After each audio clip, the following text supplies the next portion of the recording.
Coucou tout le monde, j'espère que vous allez bien. Aujourd'hui je vous retrouve pour une nouvelle vidéo et ça va être un point lecture consacré aux 4 dernières BD que j'ai lues.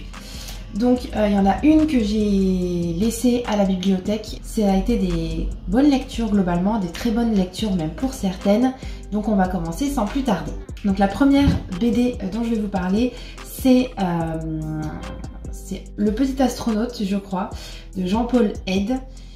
Bref, vous aurez tout sur la couverture parce que je suis pas totalement sûre. C'est aux éditions La Pastèque et c'est une BD québécoise. Donc, passer outre un petit peu les manières de parler un peu étranges pour nous en tant que Français de France. C'est une BD qui est vraiment très belle, qui parle d'un petit garçon qui est atteint de troubles de développement. Et aussi bien mental que physique. Et en fait, ça va être de sa naissance jusqu'à la fin de sa vie. Et tout ça du point de vue de la sœur, qui est une grande sœur qui a 7-8 ans de plus que lui, quelque chose comme ça. Donc on voit aussi bien les difficultés qu'ont les parents à accepter cet enfant handicapé, au fait d'accepter aussi le fait d'en parler aux autres, et lorsque par exemple ils vont jouer avec lui dans un parc, le regard des autres parents. Et au début c'est difficile de parler de ça, de dire que leur enfant est handicapé, ils ont peur du regard des gens, et puis au fur et à mesure en fait on voit que ça devient quelque chose d'extrêmement fort, et ils veulent absolument l'accompagner en fait et lui donner le meilleur qu'ils peuvent. Alors, ce petit garçon il va s'intégrer, il va être dans une garderie aux côtés d'autres enfants, se faire des amis. Voilà, c'est une très belle BD qui aborde le handicap d'une manière assez touchante. Les dialogues sont très intéressants.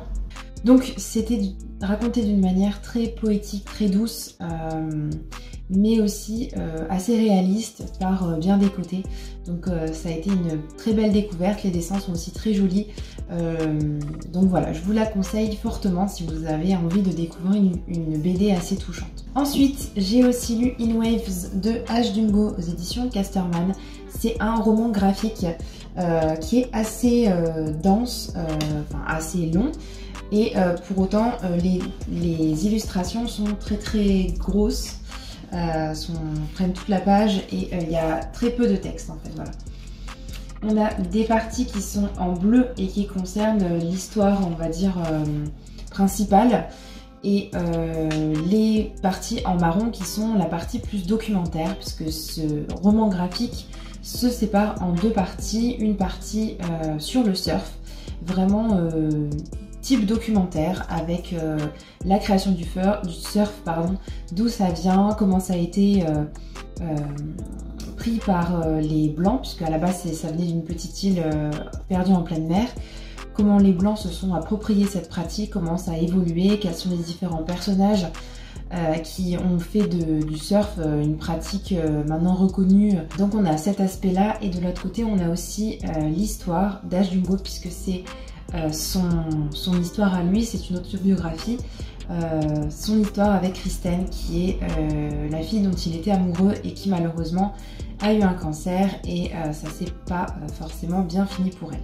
On dirait que les deux histoires n'ont absolument rien à voir en commun, et pourtant le fait que Kristen et H soient vraiment à fond dans le surf, que ce soit une passion qui les rassemble, et que ce soit quelque chose qui, même dans la maladie, a continué à importer à Kristen. En fait, c'est ce lien qui fait que du côté documentaire et du côté histoire d'amour, si je peux résumer ça comme ça, c'est le lien qu'on peut trouver entre les deux. J'étais super surprise de voir que j'ai autant aimé les deux aspects en fait de l'histoire. Le côté documentaire est vraiment pour tous les novices dans le surf. Moi ça m'a vraiment beaucoup plu, même si je suis pas fan de surf, mais j'ai beaucoup aimé en apprendre plus sur cette pratique là.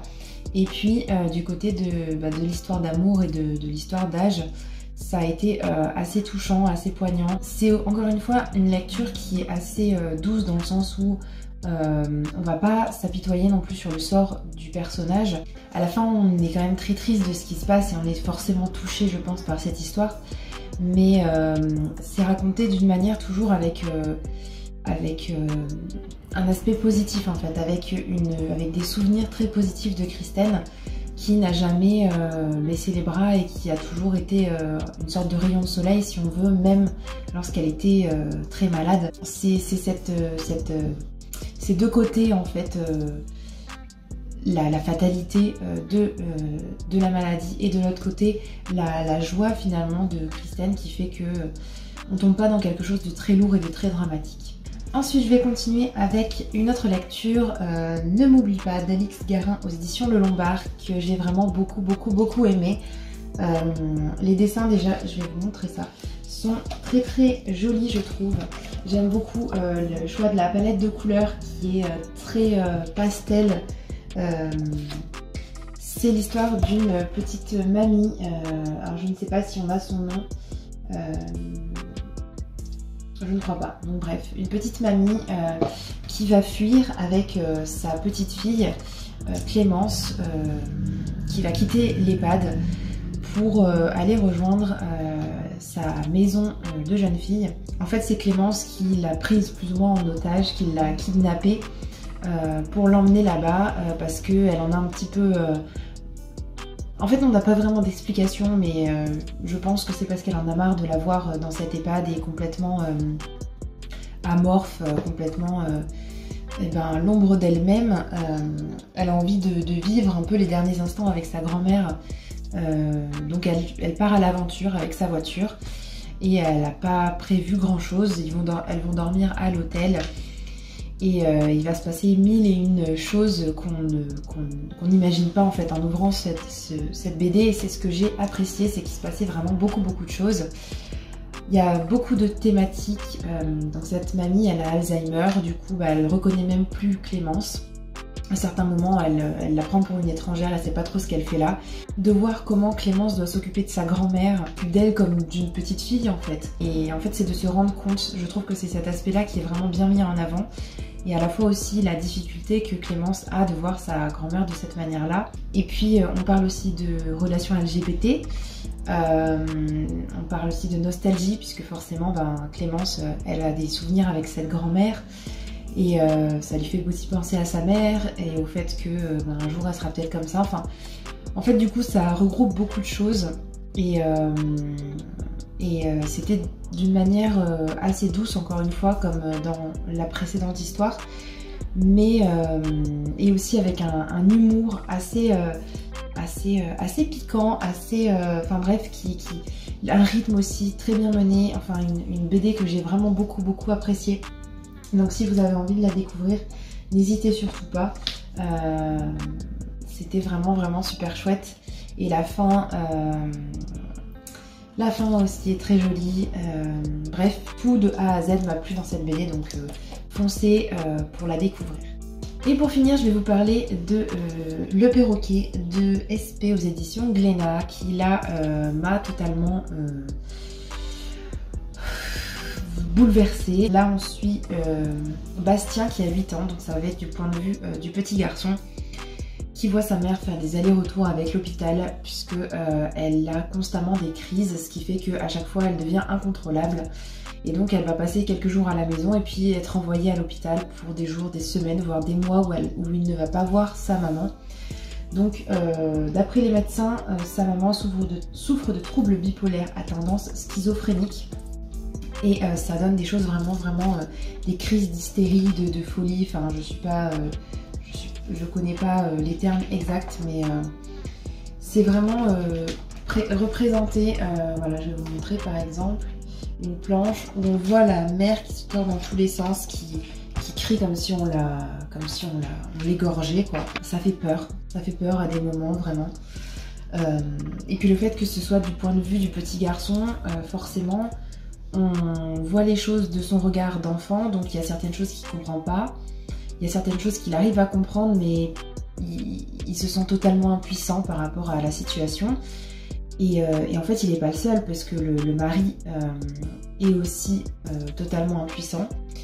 Et les grands-parents, des fois, surtout le grand-père, il se comporte de manière violente. Ça touche en fait toute la famille, que tout le monde est concerné.